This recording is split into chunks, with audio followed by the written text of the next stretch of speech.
Donc bonsoir à tous. Je pense que ça y est, nous sommes, connectés. Il est pile 18 h et donc nous vous souhaitons, la bienvenue, dans le cadre de ce webinaire, de la communauté de développement professionnel Manageduc. Donc je suis Caroline Talec, principale, de collège en Essonne dans l'académie de Versailles et je laisse, mon copilote, se présenter. Bonjour à toutes et à tous. Donc très heureux de partager ce moment avec vous. Donc je m'appelle Jean-Charles Caillet. Je suis biologiste de formation. Je suis professeur à l'université et directeur d'Hémisphère, une sorte de laboratoire d'innovation pédagogique qui est créé dans cette université à Lille, à l'Université catholique de Lille. Alors donc nous allons discuter tous les deux, monsieur Caillez, ce soir, sur, l'enseignement hybride, les leçons du confinement et comment est-ce que de ces leçons on pourra inventer l'après. Ce webinaire se veut participatif, donc j'aurai et nous avons, tous les deux à notre disposition, le chat et sur lequel j'invite, tous nos auditeurs à poser des questions. On les lira et puis, on tâchera d'y répondre, en fonction de nos parcours, respectifs. Sur la forme que va prendre cette heure de conversation, on va partir des constats. Qu'est-ce qui a évolué dans nos pratiques du fait de ce confinement, et qu'est-ce qu'on peut finalement utiliser pour l'après, que ce soit dans le cadre d'une période de crise à nouveau ou dans le cadre de l'innovation et de l'évolution de nos pratiques à long terme. Le constat qu'on peut faire est assez, en tout cas du point de vue des établissements, assez simple. Il nous a fallu quasiment du jour au lendemain passer d'un enseignement qu'on maîtrise en classe, le professeur et ses classes, à un enseignement à distance, avec la grande difficulté qui a été la première de maîtrise des outils numériques qui ne sont pas au cœur encore de nos pratiques, hein, que ce soit élèves ou professeurs. Et puis, essayer d'apprivoiser ces outils, maintenir le lien de communication pour finalement transposer la classe. Mais voilà, est-ce que cette méthode qui finalement a mis, on va dire, allez, 15 jours, 3 semaines à se mettre en place, hein, à peu près jusqu'au congé de printemps, est-ce que c'est vraiment ce qu'on peut appeler l'hybridation? Je crois que ça va être, moi en tout cas, ma première question, parce que voilà, je pense que vous êtes davantage expert que moi. Alors là, vous parlez de l'enseignement dans des établissements, des lycées, collèges. Nous, à l'université, on a observé exactement la même chose. Donc, dans les pratiques, quand on a dû fermer aussi, gérer les classes, les amphis le lundi matin, ben, on a eu aussi différents types de profils. On avait certains enseignants qui avaient l'habitude d'utiliser des outils numériques, donc bon, cela, ça a été un peu plus facile que d'autres. On a certains enseignants, vous savez, dans les universités ou certaines écoles qui ont l'habitude de faire leurs cours, c'est du magistral. Ben, pour eux, c'était aussi compliqué que des profs de lycée, collège. Et on a utilisé des outils très différents. Je pense que peut-être que dans les lycées, collèges, il y a des outils qui ont été imposés. À l'université ou dans le supérieur, on a peut-être eu différents types de plateformes qui faisaient que si, par exemple, un enseignant avait vraiment de grosses difficultés sur, comme vous l'avez dit, d'acquisition de l'outil, on pouvait éventuellement son établissement le dépanner avec un autre outil. Mais quand on regarde les difficultés, parce qu'il y a eu deux types de difficultés. Il y a eu des difficultés technologiques, et souvent on les relie à l'informatique. Donc ça, il a fallu former. Il y a des établissements qui ont des responsables informatiques ou des services, et puis il y en a d'autres. Il a fallu se baser sur les bonnes volontés de collègues qui touchaient un peu plus le clavier. Et puis il y a des difficultés peut-être plus larges qui étaient pédagogiques, où là, c'est plus que l'informatique, c'est plutôt dans le numérique étant plus large que l'informatique, et puis d'autres qui étaient pas du tout liés à l'outil. Je sais pas, moi, par exemple, la gestion du temps, suivre certains élèves par rapport à d'autres, le décrochage, l'attention, qui est pas du tout la même à distance qu'en présentiel. Donc nous, on travaille beaucoup avec des enseignants de lycée, collège, et quand on partage ce qui s'est passé, on s'aperçoit qu'il n'y a pas finalement eu de grande différence entre ce qu'on a observé de positif ou négatif pendant la continuité pédagogique. Alors, il y a peut-être une différence entre l'université, les collèges et les lycées, qui a été celle de l'équipement des élèves. Parce Ouais. que finalement, là où, alors nous ici dans une moindre mesure peut-être parce qu'on est dans une zone plutôt favorisée, mais dans certaines zones, l'équipement des élèves a pu être problématique. Malgré tout, je crois qu'on peut dire qu'on a, avec l'appui des collectivités territoriales, avec les équipements qu'on a chacun dans les établissements, réussi à équiper tout le monde et à maintenir le lien. La difficulté, vous l'avez dit, je crois que c'était l'appropriation des modalités numériques, c'est-à-dire comment est-ce que j'utilise le support pour dispenser mon enseignement et finir mon programme, parce que ça, Ouais. voilà, ça a été une vraie question. Comment on va finir le programme? Moi, je pense que, enfin, j'observe un peu que dans le supérieur, les difficultés technologiques, dans beaucoup d'établissements, elles ont pu être résolues sans doute plus facilement que dans d'autres établissements. Par contre, les difficultés pédagogiques, parfois, elles étaient supérieures à ce qu'on a pu observer dans les collèges ou les lycées. Parce que les profs, dans l'enseignement supérieur, mais on peut trouver aussi ça dans la formation continue ou d'autres domaines, font souvent des interventions plus courtes. Ils travaillent sur un semestre, un mois, quelques interventions. Alors que dans vos établissements, vous suivez des classes sur toute la longueur.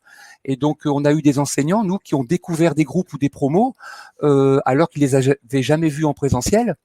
Et il y en a d'autres, si leur cours sur toute l'année fait 24 heures ou 30 heures, ils étaient arrivés aux 2 tiers de leur enseignement au moment du confinement, ben, ils ont fait comme ils ont pu sur les 7-8 heures qui restent. Et c'est pas du tout pareil quand vous préparez des élèves à des brevets, des concours et que vous avez des classes complètes. Donc c'est de la petite nuance que je ferais entre certains constats négatifs qu'on a pu observer selon le niveau d'études dans lequel on pratique l'enseignement. Et puis là, dans les constats qu'on peut faire et des difficultés, hein, puisque c'est notre première partie, les difficultés rencontrées, c'est, on est tous conscients que la situation sanitaire, n'est pas en voie d'amélioration. On voit alentour, des classes fermées, des niveaux d'enseignement fermés dans des établissements scolaires et maintenant qu'on maîtrise les outils, hein, je lis, parmi les constats du chat, que les outils numériques n'étaient pas du tout au point au début, ENT et classe virtuelle du CNED, on est bien d'accord, mais je crois qu'on a dépassé tous, hein, les collectivités territoriales, le ministère, ces contraintes techniques. Je pense que maintenant, les outils sont au point. Comment est-ce que on repart sur un confinement éventuel? C'est-à-dire que ce qui va nous intéresser là ce soir, c'est peut-être de savoir ce qu'on peut utiliser comme point positif dans la Ouais. pédagogie, les outils, les plateformes, qu'est-ce qui nous a permis finalement de continuer à faire travailler les élèves Ouais.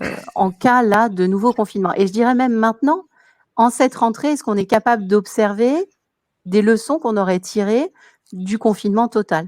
C'est-à-dire que là, dans les classes, on voit quand même que les outils présents sur le NT, hein, ça peut être cuisinière, voilà, des outils maintenant sont utilisés alors qu'ils n'étaient absolument pas utilisés avant dans le cadre de la classe.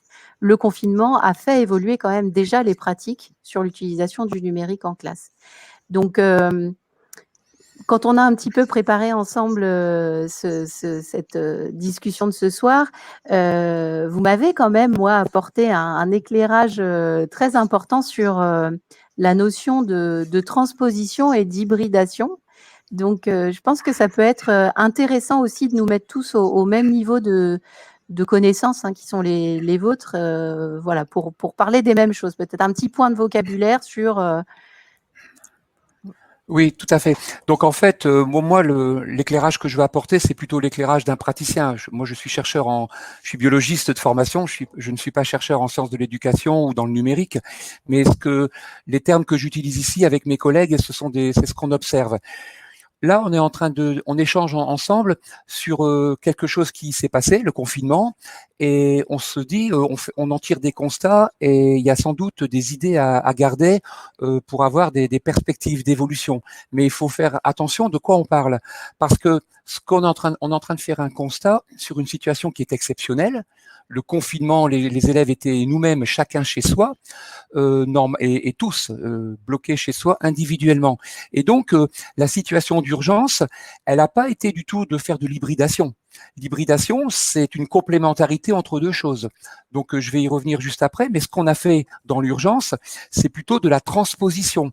Donc, c'était la catastrophe, même nos profs. Comment, d'un seul coup, je vais essayer de faire à distance exactement ce que je faisais en présentiel.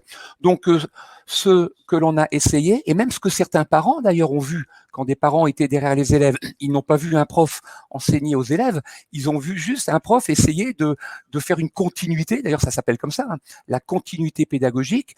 On essaye de faire à peu près pareil pour limiter les dégâts. Donc, si on observe des choses positives et négatives, il y a deux points positifs, hein, on y reviendra par la suite pour les perspectives, mais il n'y a pas que des points négatifs dans la situation de confinement. Il y a eu, moi, je pense, deux points positifs. Mais ces points positifs, on pourrait les utiliser peut-être pour hybrider par la suite. C'est-à-dire que si on imagine demain matin qu'il n'y a plus de situation vraiment très catastrophique, même si pendant quelques mois ou un semestre, on devra quand même gérer des continuités pédagogiques occasionnelles, une classe qui est fermée, par exemple. Nous ici à l'université, on aura peut-être une section qui se fermera. Le lycée à côté de mon université a fermé, et le lycée collège à côté, ils ont fermé le lycée et pas le collège. Et donc à ce moment-là, on pourra se dire, cette hybridation qu'on imagine, c'est sûrement pas pour refaire la même chose.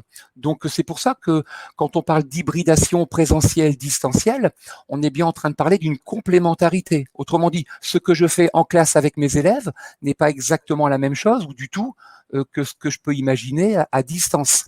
Et ce que l'on fait à distance et en présentiel, comment l'un complète l'autre et inversement. Donc c'est pour ça que je distingue l'hybridation, qui peut être source d'innovation, de la transposition, où j'ai essayé de faire la même chose à distance parce que j'ai pas pu le faire autrement. Et il y a un dernier cas qui ressemble à la transposition, mais il faut l'avoir en tête, c'est ce que j'appelle la scission, la coupure ou la scission. Et là, c'est par exemple une sorte d'hybridation, enfin c'est pas tellement hybridé, mais c'est du synchrone. Autrement dit, j'ai des élèves devant moi et j'en ai à distance. Donc moi j'ai fait ça avant-hier. Donc avant-hier, c'était mon premier cours en faculté de médecine, et au lieu d'avoir 600 étudiants devant moi dans un amphi, j'en avais 300, tous avec un masque, espacés d'une chaise, et j'en avais 300 sur une plateforme. Et j'ai vécu ma première expérience de cours en scission, où j'ai fait exactement la même chose dans la classe qu'à domicile, parce que c'était dans le même temps.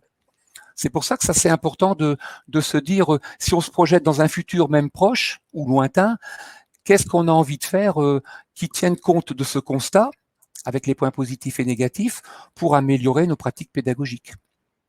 Nous, notre challenge là en établissement, ça a été vraiment sur la première semaine de juillet, hein, une semaine un petit peu plus pratique pour travailler sur ce retour d'expérience. Ça a été de mutualiser les pratiques, hein, voir ce qui a fonctionné, ce qui n'a pas fonctionné, si on avait perdu beaucoup d'élèves, qu'est-ce qui les accrochait plus à distance, qui fonctionne à distance et qui ne fonctionne pas en classe et inversement. Et puis là, c'est l'urgence en fait. La rentrée, oui, c'est l'urgence du temps qu'il nous reste. Ça, on le perçoit bien en établissement, c'est jusqu'à quand est-ce qu'on va tenir. Je vois là dans le chat hein, des questions qui se posent sur que fait-on des élèves qui sont en attente de résultats de test ou qui sont en quatorzaine. Notre grande inquiétude, c'est ça, parce que le cours à distance avec vos 300 étudiants et dans la salle et 300 sur la plateforme, techniquement, je pense qu'on serait très peu nombreux en collège, oui, en tout cas en lycée peut-être plus, à pouvoir mener les mêmes cours du fait tout simplement de la qualité de notre équipement, que ce soit en borne Wi-Fi, en matériel de projection, etc., etc. Donc c'est compliqué. Je crois qu'il faut qu'on arrive à bien distinguer là sur cette première demi-heure nos difficultés, parce que la situation, elle n'est pas en train de s'améliorer. On va vraiment avoir des difficultés. Comment est-ce qu'on peut, le temps qu'on est encore là, tous ensemble, élèves et enseignants au maximum, comment est-ce qu'on peut modifier ou tirer le son de nos pratiques pour passer une seconde période de crise qu'on perçoit. Et après, on aura peut-être, quand cette crise sera achevée, des belles graines de semer pour faire évoluer en qualité et en confort notre enseignement.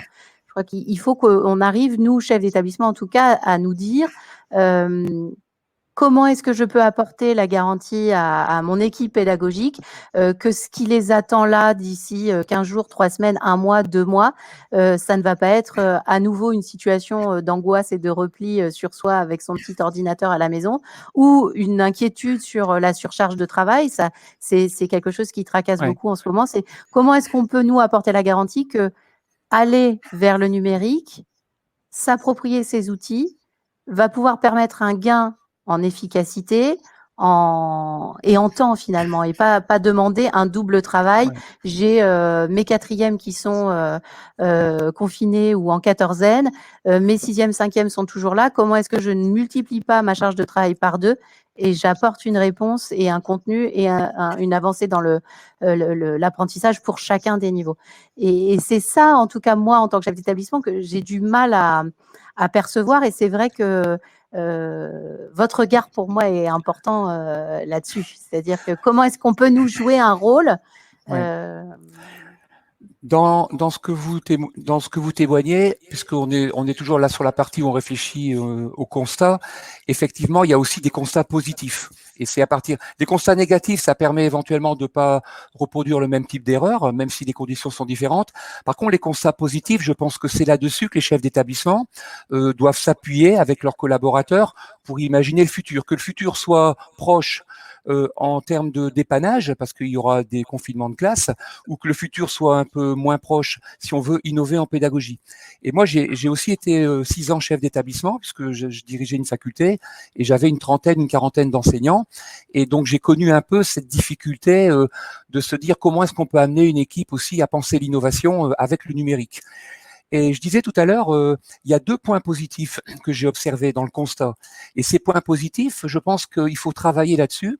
Il y a un premier point positif qui est dû à l'outil. Il y a quand même des gens qui se sont appropriés ou qui ont commencé à s'approprier les outils numériques, même si c'était de la base. Et donc aujourd'hui, moi j'ai autour de moi très peu d'enseignants qui peuvent me dire je touche jamais un clavier, j'ai pas vu ce que c'est qu'une vidéoconférence, etc. Alors on a pu le faire comme on a pu, mais le fait de commencer à s'y mettre un peu, même dans l'urgence, il y a des choses qui ont été un peu démystifiées. Et là, on est en train de parler d'outils numériques de base, hein, même si on est en 2021, mais on parle de plateforme, on parle d'une vidéo, etc. Il suffit de regarder déjà les évolutions des les plateformes qu'on utilise aujourd'hui et celles qu'on utilisait il y a 6 mois ou 8 mois. Moi, je parie que dans 6 mois, 8 mois, 1 an et peut-être 2, on aura des outils qui permettront de travailler à distance de manière beaucoup plus confortable que ce qu'on fait aujourd'hui. Et même des outils qui permettraient de faire du travail collaboratif, de mettre des élèves en groupe, et pas seulement de faire du transmissif pur et dur. J'essaye de faire mon cours, il y a un tableau, un PowerPoint, ou alors je tente une classe inversée, pourquoi pas, parce qu'on se dit, tiens, allez, c'est innovant, mais on fait une classe inversée pas très innovante, où on demande à des élèves de préparer des choses chez eux, et puis finalement, une fois qu'on est sur la plateforme, on refait du classique. Donc le premier point positif que je trouve, c'est au moins un début d'appropriation de ces outils chez des personnes qui en étaient complètement hermétiques. Mais le deuxième point positif, celui-là, il est beaucoup plus large. C'est le niveau d'entraide qu'on a observé entre des enseignants de matières différentes qui ne se parlaient pas dans le même établissement, que ce soit avant ou après le bac, ou alors qui se parlaient bien sûr, mais sûrement pas pour parler du travail ou des méthodologies. Et donc, quand vous avez des difficultés techniques, et que vous voulez améliorer votre cours d'anglais ou le cours de maths, eh bien, il y a des gens qui se sont rendus compte que c'était le prof de sport, le prof de lettres ou la prof d'économie qui, parce qu'elle avait des idées, ben ils se sont contactés et ils ont essayé d'améliorer ces pratiques. Et nous, on le voit dans nos ateliers pédagogiques. On organise des ateliers pédagogiques dans les établissements. Donc moi, j'organise des ateliers dans des lycées, des collèges, et avec des enseignants qui découvrent en ouvrant les yeux qu'on peut avoir des idées d'innovation, des idées d'hybridation, de ce que vous voulez, beaucoup plus intéressantes quand on échange avec des collègues hors matière, hors notre matière. Et ça, il faut capitaliser là-dessus. Donc, si vous êtes chef d'établissement et que vous avez repéré dans votre établissement des collègues qui se sont mis à faire des choses ensemble parce que le distanciel les a obligés, ben, il faut continuer à le faire, mais aussi pour le présentiel. Voilà, donc ces 2 points-là, je dirais, appropriation, enfin, aller vers les outils, espérer, et c'est un vrai espoir que ces technologies s'améliorent, soient plus confortables, et en même temps innover en classe, en présentiel, parce qu'on se rend compte que le collègue de l'autre matière, il peut vous apporter énormément de choses. Pour moi, c'est 2 points hyper positifs que malheureusement cette pandémie et le confinement ont permis. Et du coup, pour nous, chefs d'établissement, je pense que l'urgence et l'intérêt de cette rentrée-là, normale, alors qui est pas tout à fait normale, hein, on voit bien qu'on est bien accaparés par d'autres, préoccupations actuellement, que celles, auxquelles on est, occupés d'habitude. Mais vraiment peut-être là, nous, notre urgence, c'est de faire ce retour sur, expérience, hein, si on ne l'a pas fait, à la fin de l'année, je pense que c'est important. Ouais. Et effectivement d'identifier les points forts, les points faibles et les ressources disponibles dans l'établissement. C'est encore, mais moi je suis un peu une fanat de la démarche qualité, donc on entre là, dans une petite route d'Hemming et on est là à analyser notre terrain justement pour, préparer l'après. Donc ça, effectivement, pour nous, chefs d'établissement, hein, je vois des questions qui défilent, notamment comment faire pour, gérer les emplois du temps quand on aura une partie de classe, à distance et en présentiel. Je dirais que la question technique de l'emploi du temps, si ce n'est qu'elle ouvre, des connexions pronotes possibles, ça doit pas être la question essentielle. C'est vraiment, qu'est-ce qu'on peut, donner aux élèves à distance qui ne seront pas ici, Ouais. avec la même, le même nombre d'enseignants finalement, ne dépassant pas, leur quotité de service. Et c'est là où l'outil numérique va venir, comme étant un facilitateur, un gain de temps et effectivement par la formation, entre pairs, là c'est très difficile, hein, de nous dire: «On va former tous nos enseignants», là l'Académie de Versailles nous a mis en place, une formation massive sur, la plateforme Eléa par exemple. On croise les doigts pour que tout ça puisse se faire dans un temps réduit, mais il y aurait bien d'autres formations utiles. Et là où je vous rejoins complètement, c'est que, mon collègue, avec qui je parle de toute autre chose sauf, de mon enseignement, il a certainement, Mmh. la clé pour m'aider moi à progresser et finalement on se rend compte que, utiliser des quiz par exemple, ça a été une grande découverte moi ici. Ah, J'utilise, des quiz et puis ça a pris, en sciences, en lettres, en ouais, mathématiques voilà, et finalement tout le monde utilise les quiz maintenant internet. et c'est voilà, ça a été, un gain de temps. Donc on va, là travailler sur les enfin on travaille actuellement sur les évaluations diagnostiques. Bon, déjà les équipes se sont dit: «On va utiliser, pas notre temps de classe pour faire ces évaluations diagnostiques, mais on utilise des supports qui sont, disponibles à distance pour, nous gagner en temps et en efficacité sur site». Et je crois que c'est ça vraiment qu'il va falloir, impulser nous à notre échelle. Et pour bien impulser, effectivement, il faut faire le constat des points forts, des points faibles, parce que ce qui est possible ici, dans ce collège ne l'est pas dans le lycée d'à côté, et dans le collège à 15 kilomètres, bien évidemment. Donc notre rôle peut-être à nous, chefs Mmh. d'établissement, c'est ça, c'est de ne pas, se laisser absorber là par le rythme de la rentrée qui est toujours, très dense, mais de prendre ce temps-là d'analyser et de projeter, Mmh. dans l'avenir. Quand vous parlez de la gestion du temps, c'est un point que moi, enfin, je trouve fondamental, notamment dans les constats, parce que la gestion du temps, c'est pas la même quand on est en présentiel ou en distanciel. C'est pas seulement les emplois du temps, bien sûr, c'est les charges de travail, parce que ça peut être aussi la façon dont on gère le temps dans la méthodologie, c'est-à-dire les cours que l'on pratique avec les étudiants. Et souvent, on dit que si on fait une transposition de ce qu'on fait en classe directement avec le numérique en distanciel, eh bien tous les problèmes qu'on observe en classe sont accentués. C'est-à-dire que si vous faites la transposition pure et dure, et j'essaye de faire mon heure de cours à distance au mieux, comme j'avais imaginé de le faire en présentiel, eh bien les petits problèmes que vous avez eus, dont la gestion du temps, ils vont être amplifiés. Par contre, si vous imaginez que votre distanciel se fasse différemment, eh bien il peut y avoir quelque chose qui soit un peu plus complémentaire. Je vais donner un exemple. Nos premiers profs, les premiers jours, et j'ai observé ça aussi avec des collègues de lycée et collège, ils se sont dit, j'ai une heure de cours, je vais faire mon heure de cours à la même heure, plus ou moins, et ils ont réussi, plus ou moins. Il y a eu des problèmes techniques, mais ils ont réussi à faire l'heure de cours. Et puis la deuxième heure, la troisième, les problèmes se sont additionné parce que ils se sont rendus compte que c'était plus possible d'aligner des heures de cours comme ça 50-55 minutes massives, ne serait-ce que parce que c'était beaucoup plus lassant à distance que dans la classe, mais aussi parce que les élèves, en passant d'un cours à l'autre, il y avait une surcharge. Et donc, on sait très bien que si pendant un enseignement dans une classe, pendant 1 heure, il n'y a qu'une seule séquence, ben, ils vont peut-être le supporter d'une certaine manière, mais à distance, pas du tout. Hein. Parce que le temps d'attention d'un élève ou d'un étudiant en classe, il est de 15 minutes. À partir de la 16e ou la 17e minute, il faut trouver des moyens. Je parle de l'attention de la classe presque dans son ensemble. Par contre, en distanciel, il y a des chercheurs qui ont montré que ce temps d'attention, il pouvait être de 3, 4 ou 5 minutes, d'où les découpages. Autrement dit, un prof qui veut transposer son heure de cours et la filmer et la mettre directement à distance, il va avoir des grosses surprises.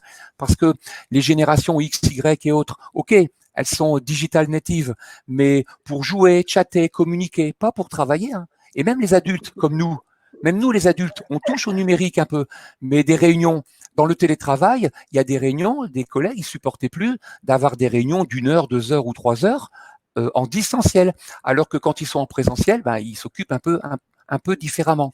Donc, un des constats qu'on a observé négatifs, c'est qu'on ne peut pas gérer le temps dans sa classe de la même manière à distance qu'en présentiel.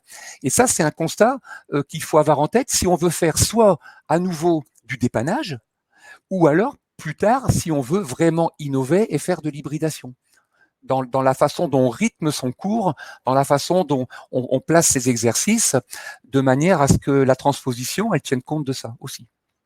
Ou l'hybridation quand on Et là, innove. voilà, la question de l'autonomie des élèves et comment est-ce qu'on parvient à autonomiser aussi ces élèves, hein, de Ouais. quel âge qu'ils aient, c'est aussi bah, des choses qui s'apprennent, je pense. Et voilà, sur l'emploi du temps transposé à distance, il y a eu quand même la difficulté aussi à ne pas négliger d'avoir certaines familles, des enfants étaient équipés, mais avec un équipement partagé. Et Ouais, c'est ça, ça. c'est quelque chose, voilà, nous, on s'est retrouvés confrontés assez rapidement à ça. C'est que finalement, quand on a maintenu l'emploi du temps, les classes virtuelles, bah, j'avais mon cours d'histoire-géographie à tel créneau, finalement, des enfants qui partageaient l'ordinateur familial avec les parents qui télétravaillaient ou le frère ou la sœur, Exactement. finalement, étaient empêchés d'être là alors que la famille aussi a son rôle à jouer sur le temps possible pour les uns et pour les autres. Donc ça, c'est aussi à garder en tête. Mais du coup, c'est ça, la question, c'est de se dire comment est-ce qu'à l'échelle de mon établissement, ça s'est passé? Parce que dans un établissement où chaque enfant de chaque famille dispose d'un ordinateur portable, les réponses vont être différentes par rapport à un établissement où on a effectivement où le seul moyen de communication va être un smartphone et celui des parents, par exemple. Donc tout ça, c'est des questions qu'il faut se poser en commun en établissement. Et les réponses vont être propres à chaque établissement. Il y avait une remarque de Steph là dans le chat qui nous disait que la multiplicité des outils aussi, effectivement, ils sont de plus en plus performants et ils sont nombreux, pouvait être un vecteur de difficultés pour les élèves. Ça aussi, je pense que c'est des décisions à prendre en établissement. Qui utilise quoi et Ouais. à quoi on se limite aussi. Bah, Les enfants, ils ont besoin de cohérence quand ils sont en classe, quand ils sont dans l'établissement. ouais. On essaye toujours d'harmoniser les pratiques à l'échelle d'un niveau, à l'échelle d'une classe. Et ben là, c'est pareil. Je dirais que on se dit que la classe fonctionne comme ça, à minima, qu'une classe ait, quelle que soit la discipline, accès aux mêmes outils et pas d'autres. Parce que oui, la dispersion aussi, on parlait de temps tout à l'heure, c'est important de penser à l'élève derrière qui a 11 ans et qui doit se retrouver pour retrouver les bons exercices à faire pour la bonne date. Donc, C'est sûr que par rapport à ça, c'est important. Les outils différents ou les plateformes, c'est pas pareil selon l'âge des élèves, s'ils sont très jeunes ou adolescents et autres. Dans certains cas, euh, on peut imaginer une variété, même légère, d'outils, parce que des façons d'être efficace à distance dans une matière nécessiteraient d'utiliser tel type d'outils, et des façons d'être efficace dans une autre matière, d'autres types d'outils. Donc c'est toujours un équilibre, hein. Soit on se dit on utilise le même outil, tout le monde s'adapte, et puis il y aura des enseignants qui diront mais moi je peux rien faire avec cet outil, ou alors on essaye une diversité. Peut-être que demain les outils seront multi-usages, parce qu'il y a aussi le problème de l'investissement des établissements. Vous pouvez pas non plus investir dans 25 plateformes, prendre autant de licences, d'abonnements, etc. Donc, quand je parlais tout à l'heure de l'évolution technologique qui va arriver, c'est pas seulement de l'évolution technologique sur de la technique informatique, ça peut être aussi de l'évolution technologique sur du multimodal, et de dire, par exemple, si votre établissement utilise ce genre d'outils, regardez les différents types d'utilisation qu'on peut avoir. Après, vous avez des outils libres, pas libres. Il y a les problèmes des Google ou des pas Google. Il y a des problèmes des RGPD. Donc, nous, même nous, à l'université, par exemple, on a utilisé certains outils au départ dans certaines conditions qui n'étaient pas optimaux, parce que par rapport à certains types d'échanges ou autres, on n'était pas sûr de la confidentialité, de la qualité. Il y a eu des exemples avec des plateformes que vous connaissez. Dans les écoles, c'est pareil. Moi, ça m'est arrivé d'accompagner des enseignants et de me dire, mais pourquoi est-ce qu'ils continuent à utiliser telle fonction sur telle plateforme? Ils se mettent en difficulté alors qu'il suffirait juste de switcher, mais l'établissement ne permettait pas. Donc il y a aussi des contraintes qui sont pas du fait du chef d'établissement ou Oui, de on a l'enseignant. tous essuyé les plâtres de ma classe à la maison avec la possibilité de se loguer avec, des gros mots par exemple, ça c'est arrivé, ou de transmettre des liens de connexion à Ouais, des ouais. élèves qui n'étaient absolument pas des classes. Voilà, il y a eu quelques cas comme ça. Ça a évolué là aussi, hein, nous on a la chance je pense, dans le secondaire d'avoir, des outils, des environnements numériques de travail. Bon j'imagine qu'à l'université aussi, et c'est vrai on a vu quand même un investissement des collectivités territoriales dans le domaine, avec maintenant des classes virtuelles proposées via l'ENT, avec des connexions. Voilà. On a aussi tous nos éditeurs privés dont je passe les noms, mais c'est vrai qu'il a fallu choisir entre passer par l'environnement numérique de travail commun ou les logiciels privés directement. Après, je pense qu'une fois que la décision est prise, je crois que nous, notre rôle, c'est vraiment de définir à l'échelle d'une classe, d'un niveau, quel va être le fonctionnement principal. Que des outils divers après viennent se greffer, c'est pas trop la question. Mais on a vraiment, nous, un rôle à jouer là-dessus. Ça, c'est certain. On peut faire un petit tour peut-être des questions qui nous arrivent au fur et à mesure. J'en ai pris quelques-unes. Alors, on nous fait quelques propositions. Pascal qui propose par exemple d'ouvrir nos espaces pour que les élèves travaillent dans l'établissement avec un professeur à distance. Donc, quand on a un professeur, par exemple, qui a été, si je comprends bien la question, ou en tout cas la prise de parole, un professeur qui aurait été cas contact, qui ne peut pas être en lien avec ses élèves en présentiel, c'est le mettre à distance finalement dans une autre salle avec ses élèves. Je crois que tout est imaginable, hein.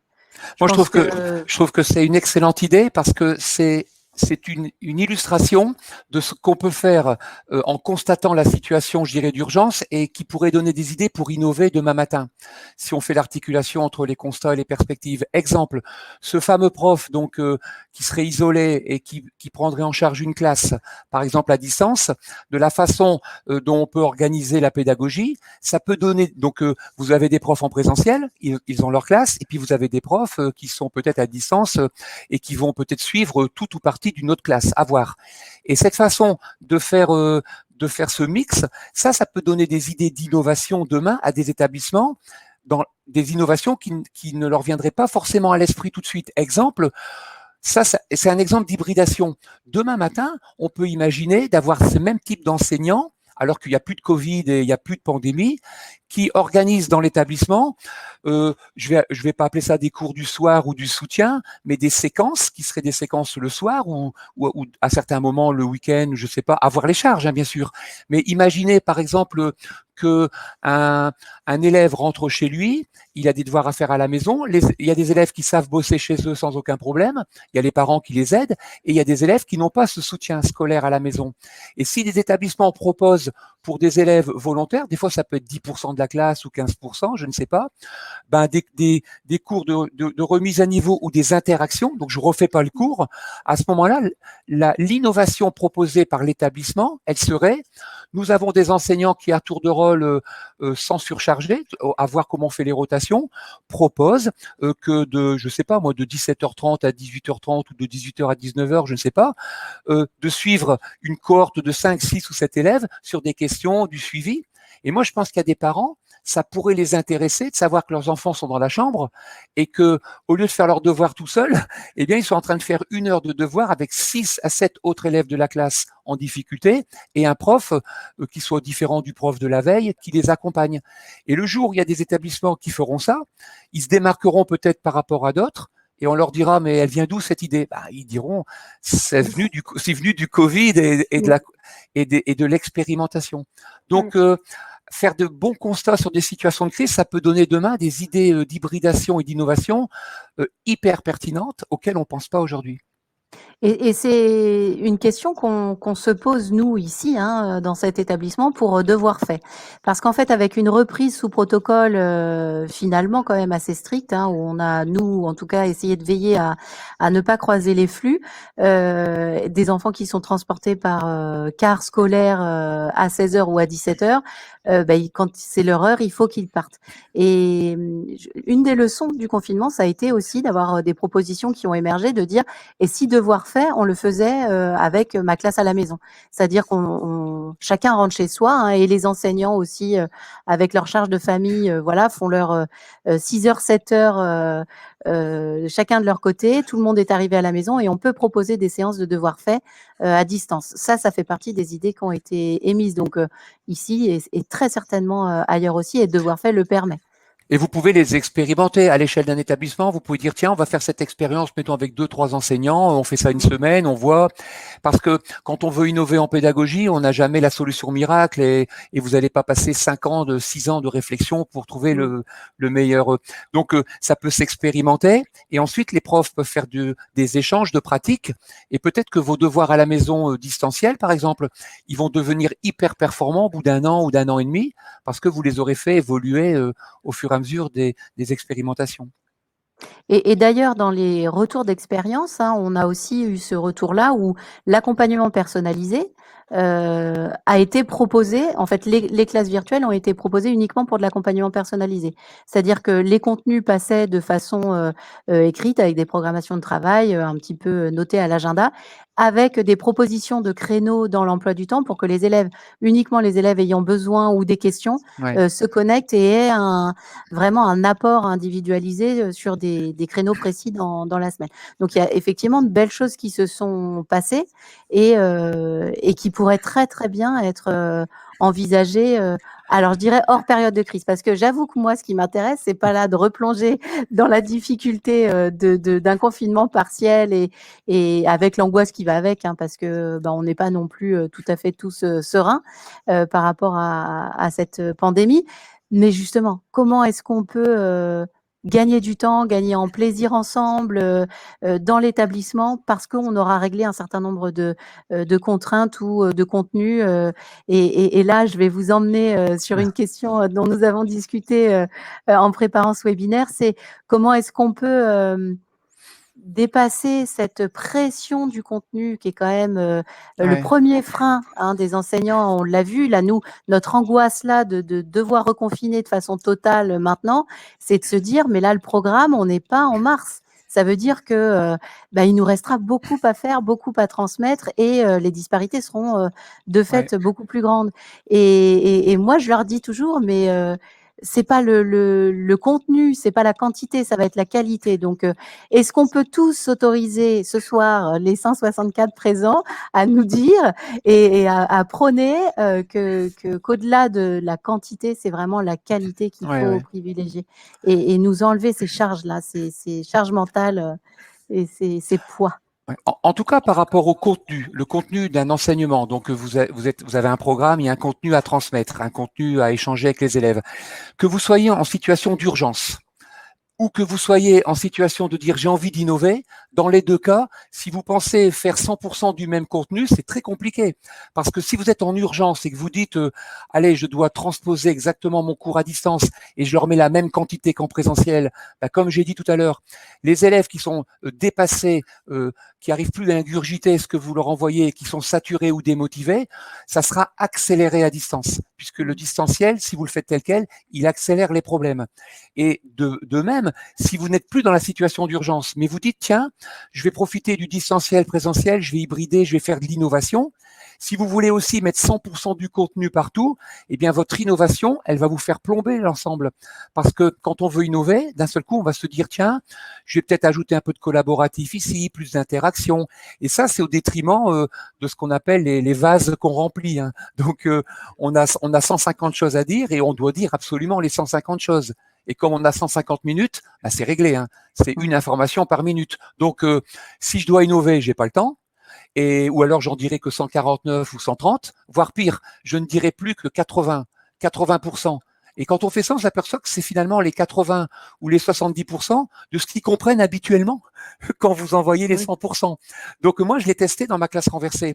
Dans ma classe renversée, c'est une méthode d'innovation pédagogique, elle est en présentiel, même si j'ai fait des choses en distanciel, et je me suis aperçu que cette méthode interactive, elle ancrait des connaissances sur les 70% et quelques qu'ils comprenaient habituellement quand je faisais un cours classique. Donc, au lieu de tout envoyer en volume, j'ai renforcé les connaissances, renforcé les apprentissages parce qu'ils participaient à l'appropriation.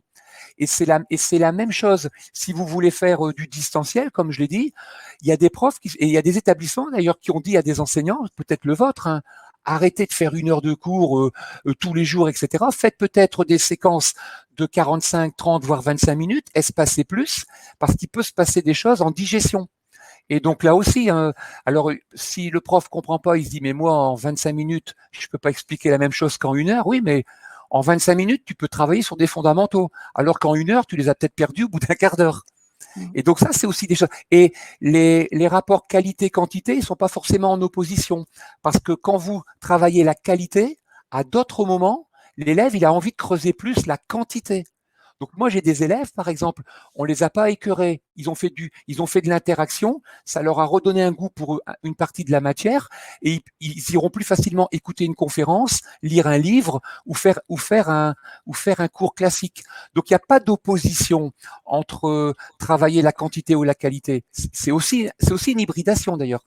Il n'y a pas que l'hybridation distancielle présentielle, il y a l'hybridation innovation académique, le contenu et la qualité. Elle est totale l'hybridation, elle n'est pas juste distancielle présentielle. Et ne pas oublier la méthode et l'outil. Ouais. C'est-à-dire que voilà, au-delà du contenu, la méthode et l'outil, elle permet en toute autonomie d'aller vers le contenu et d'y revenir et voilà. Donc n'oublions pas ça et transmettons ça. Et je lisais dans le chat, il faudrait que l'inspection aussi, mais voilà, je pense que les corps d'inspection partagent, hein, on le voit hein, quand ils se déplacent dans les établissements, partagent ce relâcher de pression là qu'il faut qu'on s'autorise parce que c'est bien ce qui reste à N+1 qui nous intéresse et pas ce qui reste la semaine d'après pour le contrôle. On a une question de Boniface dans le chat qui nous demande synchrone versus asynchrone. Quelle est la meilleure des façons meilleures hein Pas quelle est la différence, mais quelle est la meilleure? Oui, alors je vais répondre avec ma perception. Je l'avais repéré cette question-là. Le synchrone et l'asynchrone. Synchrone, c'est ce que j'expliquais tout à l'heure. La moitié de mes élèves, la moitié de mes élèves sont là et l'autre moitié sont à distance, mais on est en direct. Moi, ce que j'observe dans le synchrone, c'est que dans la majorité des cas, enfin, en tout cas, on a tendance à faire de la transposition. C'est ce que j'avais appelé aussi la scission tout à l'heure. C'est coupé en deux. Ma classe, elle est coupée en deux. J'en ai, par exemple, autant devant moi, parce qu'ils peuvent venir en classe. Imaginez que demain, vous ayez des élèves confinés chez eux parce qu'ils sont Covid+. Comment est-ce qu'ils peuvent suivre le cours en streaming ou en direct? Parce que vous le faites. Donc là, c'est plutôt du dépannage. Mais admettons, je veux dire, c'est plus difficile d'innover on a presque tendance à dire ce que je leur fais en présence doit être de la même qualité que ce que je fais à distance. En tout cas, le synchrone, il peut avoir ses limites là. L'asynchrone, c'est beaucoup plus intéressant parce que l'asynchrone, vous pouvez hybrider. Par exemple, je vais prendre un exemple de quelqu'un que je connais bien, Vincent Fayet, qui travaille sur les classes mutuelles. Dans sa classe mutuelle, il y a plusieurs séquences. Il y a des séquences en plénière, des séquences en groupe, etc. On peut imaginer que si on n'a pas le temps de faire une séquence complète de classe mutuelle pendant 1 heure, eh bien, il y a certaines parties intéressantes de la classe mutuelle qu'on propose à distance et de manière asynchrone. Donc, je sais que dans certaines de ces méthodes, à un moment donné, il va s'intéresser à certains élèves de sa classe pour peut-être les remettre à un certain niveau pendant que les autres sont en collaboration. S'il n'a pas assez le temps d'utiliser son heure de cours pour cette partie, il peut imaginer d'en faire une partie en présentiel et l'autre partie en distanciel, en asynchrone. Et là, il n'y a pas une solution miracle. Il peut réfléchir avec d'autres enseignants et on expérimente quelque chose. Donc, il n'y a pas une meilleure façon, mais quand même pour répondre à la question, la meilleure façon entre les deux pour innover, pour moi, elle est plutôt du côté de l'asynchrone. Mais ça ne veut pas dire qu'on ne peut pas innover du côté du synchrone. Dans le même ordre d'idée, on avait une question de Ferrand qui nous demandait: pourrions-nous préciser les concepts enseignement à distance et enseignement hybride? Alors, Oui, est-ce que vous donc voulez vous lancer? après, il y a plusieurs définitions. Donc, mais je vais répondre aussi avec une illustration. Je vais répondre précisément, mais je vais quand même donner l'illustration d'une de mes collègues québécoises, Christelle Lison, qui avait pris le contrepoint de ça. Donc, on dit enseignement présentiel parce qu'on est en face à face, on est dans la même salle, présentiel. Et on dit à distance, le distanciel, quand on n'est pas dans la même salle. Donc, mais quelquefois, cette histoire de présentiel et de distanciel, quand on ne parle que de la géolocalisation, elle est super facile à comprendre.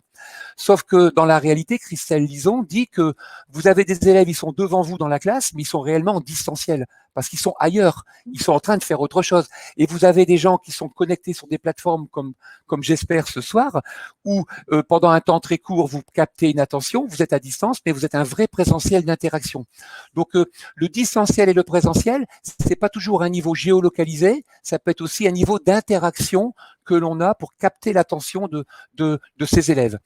L'hybridation, c'est on prend deux choses différentes et on essaye de les croiser pour que ce soit complémentaire. Autrement dit, ce que je vais faire avec mes élèves en classe est différent de ce que je fais à distance, mais il y a un lien. On a créé, comme vous l'avez dit justement, il y a une méthodologie. On crée des scénarios. Ça se fait pas comme ça par improvisation. Et donc, les élèves, quand ils sont à distance, ils comprennent que le travail qui est fait à distance, même en plateforme, le travail qui est fait à distance est complémentaire de ce qu'ils font en présentiel. C'est pour ça que moi j'appelle ça des hybridations pédagogiques complètement différentes de je transpose ou je fais une scission. Mais après, bon, c'est ma définition. Elle est pas, c'est ma définition. C'est pas la définition. Mais c'est important parce que on a tout un tas de nouveaux vocabulaires qu'on n'aurait pas imaginé, hein, ne serait-ce qu'en février dernier, utilisés là et qu'on manie à chaque heure qui passe de façon, et les élèves tout autant que nous. Voilà, donc c'est important d'essayer d'apporter des définitions. Ça peut être parfois un petit peu confus.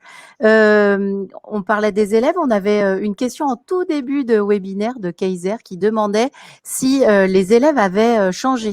Alors, moi, je peux parler de mes collégiens, parce que je pense qu'ils ont effectivement changé. On avait envisagé ce retour avec beaucoup d'inquiétudes sur leur capacité à être dociles, respectueux des règles. Voilà, on a 874 adolescents, donc c'est pas forcément simple tous les jours. Et je dirais que c'est une expérience plutôt positive pour le moment. Ils ont changé dans leur attitude, dans leur relation au groupe. Je crois que en tout cas, moi, je perçois ça. Alors après, je suis toujours un peu bisounours, mais j'ai l'impression que le collectif a un sens. C'est-à-dire que chacun a compris ou semble montrer qu'il comprend que la responsabilité individuelle et l'acte individuel a un impact sur le collectif. Et je perçois en tout cas une volonté des élèves de rester un collectif fort et respectueux de la règle qui va être bénéfique à tous. Donc il y a cette peur bien évidemment d'attraper ce virus, mais ça les a fait grandir, il faut quand même en voir un point positif. Et puis, je pense dans l'appropriation des outils aussi, on en discutait avec un enseignant tout à l'heure, un prof principal de 6e qui me disait: «Du jamais vu, ça y est, ils sont opérationnels, ils m'ont tous répondu sur le NT, tout ce que j'ai dû remettre en place et essayer de travailler avec eux à distance en mars par téléphone avec les parents, ça y est, ils le savent. Ils sortent de CM2 là, ils n'ont pas du tout, pratiqué, la discussion numérique, l'utilisation de l'ENT et finalement ils savent. On leur a montré, ils savent et on les forme. Donc ça c'est plutôt encourageant, c'est rassurant. Voilà, donc ils ont évolué quand même un petit peu les élèves. Moi, Et vos grands élèves à vous? oui, un seul point positif que j'ai observé, c'est le masque. Ok, donc ils ont des masques. Le masque a beaucoup d'inconvénients. C'est chaud, c'est compliqué. Il y a ce côté angoissant. C'est bizarre de voir tous ces gens masqués. Ok, mais j'ai remarqué 2 points positifs qui sont peut-être même trop positifs. Moi, les étudiants, ben, ils sont calmes, ils écoutent, ils bougent pas. Il y a une capacité d'attention qui est impressionnante parce que c'est comme si on était bâillonné aussi en même temps. Et donc, il y a des moments, pour certaines parties de cours, et je le partage avec mes collègues, ils me disent ah ben ils écoutent, il y a plus un bruit, et alors qu'il y avait des chuchotements, des bruits de fond, etc.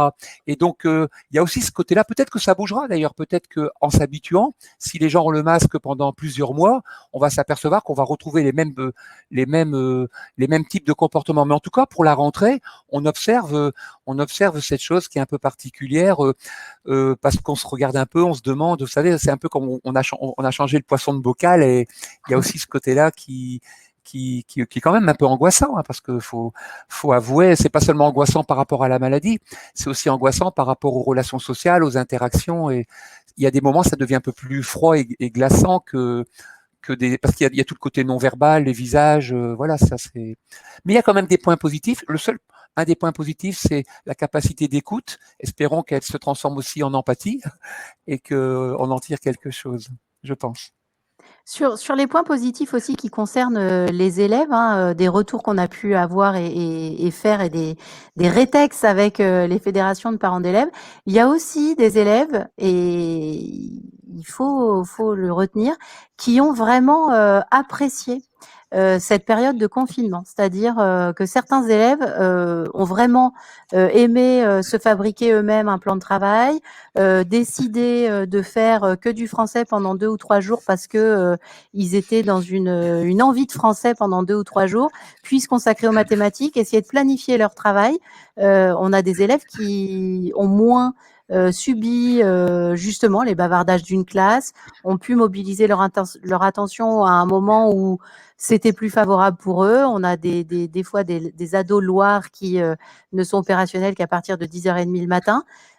Tant qu'ils le sont, enfin voilà. On a observé ça aussi, c'est-à-dire qu'il y a des enfants pour lesquels ce confinement a été produit des modalités d'apprentissage en tout cas positives. Ce que vous dites m'interpelle beaucoup parce que si je vais prendre par exemple l'innovation pédagogique. Si vous faites une innovation pédagogique qui fait appel au même type de compétences, eh bien, vous allez imaginer des classes inversées, renversées, mutuelles, des choses comme ça. Mais si elles sont pas assez travaillées et que finalement, le travail que vous faites faire aux élèves à la maison, en distanciel ou de travail à la maison ressemble beaucoup au travail en classe, eh bien, vous allez avantager les mêmes élèves. Donc, il y a des méthodes, par exemple, il y a des classes inversées basiques qui ne fonctionnent pas du tout parce que les élèves qui sont bons à la maison sont les mêmes que ceux qui sont bons en classe et les élèves qui ont des difficultés avec l'enseignant, eh bien, ont encore plus de difficultés quand ils sont à distance. Donc, la transposition, quand on fait du numérique, quand on fait du distanciel, plus on fait de la transposition, plus on aggrave la différence entre les élèves adaptés et les élèves pas adaptés. Donc moi, j'ai des étudiants aussi qui, ça leur pose pas de problème, écouter un prof en classe, travailler chez eux, voire faire même du distanciel avec des outils, ils n'ont aucun problème. Mais les élèves qui ont des difficultés en présentiel sur du travail, eh bien ces outils distanciels vont aggraver aggravé. Donc d'un seul coup, vous dites, enfin c'est pas vous qui le dites, mais moi je me dis, on observe 10, 15, 20% d'étudiants qui trouvent qu'à certains moments c'est mieux, mais ceux qui trouvent que c'est moins bien, c'est ceux qui ont le plus besoin. Peut-être qu'on les aide, qu'on les accompagne. Et ça peut être un problème si Alors, on n'innove pas, quoi. voilà, c'est ça. Enfin, il faut quand même essayer de repérer ces élèves-là, puisqu'on a des élèves qui étaient, qui sont des élèves très scolaires, qui fonctionnent bien dans la classe, qui Ouais. vraiment adhèrent au Ah, système, qui se sont retrouvés chamboulés, complètement chamboulés à distance, ah ouais. de ne pas avoir ce lien. C'est, je lève la main, j'ai la réponse à ma question, je continue d'avancer, je suis docile voilà. Et des élèves, au contraire, et on a eu beaucoup de cas comme ça de remontés par les professeurs de dire: «Mais je suis épatée, ça». Il rend jamais d'exercice et alors Ouais. là, il rend des exercices. Je l'ai un petit peu titillé, beh, du coup, il s'est accroché et c'est des phénomènes qui ont existé. Donc peut-être par, le biais de nouvelles modalités, les parents aussi, les familles. Je crois que une grande découverte, de Ouais. ce confinement, c'est aussi, pour une famille, alors moi la première, hein, c'est, d'accompagner son enfant au quotidien dans sa charge de travail. Se rendre compte de ce qu'on lui demande, comment on lui demande de faire. Souvent en âge collège, ils sont quand même un peu autonomes, puis on a nous nos propres activités et des parents qui du coup se sont dit: «Mais je vais t'aider, on va prendre ça ensemble», qui n'accompagnaient plus leur enfant parce que, bah, ils ont l'âge, où on estime qu'il faut les laisser tranquilles et finalement des enfants qui ont pu être récupérés parce que papa et Ouais. maman étaient présents derrière et ont pu, appeler le prof, être appelés par le prof. La relation professeur-famille aussi, elle s'est, multipliée. Souvent après la journée d'école, ben, on a eu, telle ou telle difficulté ou telle question qui nous a traversé l'esprit avec un tel et puis, on n'appelle pas le parent parce qu'on va les Ouais. laisser tranquilles et puis on verra la prochaine fois. Sauf que là, bah, finalement le temps, on revient encore à la temporalité, mais on avait le temps et on a pris ce temps d'appeler beaucoup plus souvent les familles, déjà de leur demander s'ils allaient bien et ça a été un retour des parents aussi qu'on a eu en juillet. Qu'est-ce que c'est agréable d'avoir un coup de fil du professeur principal Ouais. qui nous demande si on va bien et la relation à l'école, elle est, amplifiée et je crois que nous, on ressent ça. Là, en cette rentrée, c'est vraiment Ouais. une relation à l'établissement, une relation à l'école qui s'est, améliorée. Donc c'est à garder en tête ça, En, en, dans l'après-crise. Ouais, vraiment en une seule phrase, parce que le temps passe très vite, mais en une seule phrase, à l'université, donc pour des élèves qui ont 20 ans, 21 ans, 23 ans, hein, donc des adultes, eh bien, la majorité des retours positifs vers les profs, après le confinement, ça n'a pas été par rapport au programme, ça a été vous nous avez pas lâché, il y a eu du contact, on sentait que le prof était à distance, donc même à des âges plus avancés et dans des situations plus difficiles, les remerciements principaux qu'on a eus, c'est pas merci de nous avoir fait court, c'est on avait ce contact-là et presque on vous voyait de manière plus régulière en ligne que même sur des temps plus courts qu'en présentiel. Donc il y a le côté anxiogène qui existe aussi chez des élèves beaucoup plus âgés. Et ce que nous dit Steph également dans le chat, c'est qu'effectivement des élèves en situation de phobie scolaire ont trouvé une place Ouais, dans la classe, qu'ils ne parviennent pas à trouver, et puis c'est peut-être une question d'ouverture aussi, quand on sera plus en train de parler de pandémie, de nous dire dans le champ du handicap, par exemple, hein, nos élèves qui sont empêchés d'être, présents et qui, font l'école à l'hôpital et cetera, comment est-ce que nos outils, si on se les approprie et si on fait évoluer nos pratiques, permettront à ces élèves-là, de faire partie de la classe? C'est un des points aussi, d'ouverture peut-être à imaginer dans le cadre de l'inclusion scolaire, comment on peut avoir un maximum d'élèves, au sein d'une classe, même virtuelle. d'où l'intérêt de continuer à échanger nos pratiques, collaborer C'est ça. entre enseignants, chefs d'établissement, quelles que soient les matières, mais aussi quels que soient les niveaux dans lesquels on enseigne. Est-ce que j'ai fait le tour, des questions? J'avoue que c'est, une première et que c'est pas forcément évident, à gérer. Une D'autant plus dernière question il faut gérer aussi l'équilibre et le temps le temps qui et passe, c'est hein. ça, exactement. Il nous reste, 3 minutes. Peut-être des dernières questions? Le débat actuel montre que le confinement a peut-être conduit les professeurs à assumer une part éducative plus grande.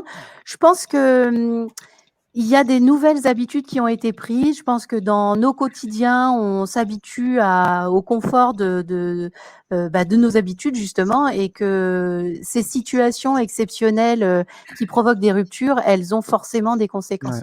Donc nous, notre responsabilité, c'est d'en retirer le positif, d'essayer de s'épargner au maximum du négatif, et Ouais. puis que de ce négatif, on puisse encore tirer du positif. Et voilà, parce que sinon, on n'avance pas. Et oui, je pense que les professeurs, pour certains, ont redécouvert une partie éducative. Les parents, pour certains, ont redécouvert une responsabilité qu'ils ne prennent peut-être des fois plus. Et les élèves ont redécouvert un attachement à l'école. Ça, j'en suis sûre, qu'ils avaient peut-être un petit peu perdu de vue aussi. Oui, ben, j'en dirai pas plus. Je suis en accord avec ce que vous venez de dire. On n'a pas eu le temps, mais ça serait peut-être sur d'autres débats. Il y a aussi la question des postures qui est importante parce que on parle de technologie, on parle de pédagogie, mais il y a aussi des changements de posture qui permettent d'expérimenter des choses qu'on ne peut pas faire si on change pas de posture. La posture du prof, la posture de l'élève, et donc les hybridations dont on a parlé, elles se font aussi entre des moments où on a une posture classique d'enseignant et les moments où cette posture on la change un peu pour permettre autre chose. Donc tant mieux, hein, ça veut dire qu'il y a des champs d'expérimentation importants qui restent devant nous et qu'on n'a pas fait le tour du problème. Non. Donc on arrive au terme de cette discussion. Nous espérons vraiment que vous avez pris autant de plaisir que nous, parce qu'on a même dépassé ce qu'on avait commencé à réfléchir ensemble. Donc c'était On a vraiment, en tout cas pour moi. détricoté. Oui, exactement, un très beau moment. Voilà, il est 18h59. Le moment est venu de nous quitter. Et puis, à bientôt, à une prochaine fois. Voilà, merci à vous, merci pour vos Merci beaucoup. questions et en espérant qu'on puisse se recontacter en présentiel comme en distanciel. Tout à fait. Merci à Merci, vous, très bonne bonne soirée à soirée. tous. Merci à vous. Merci.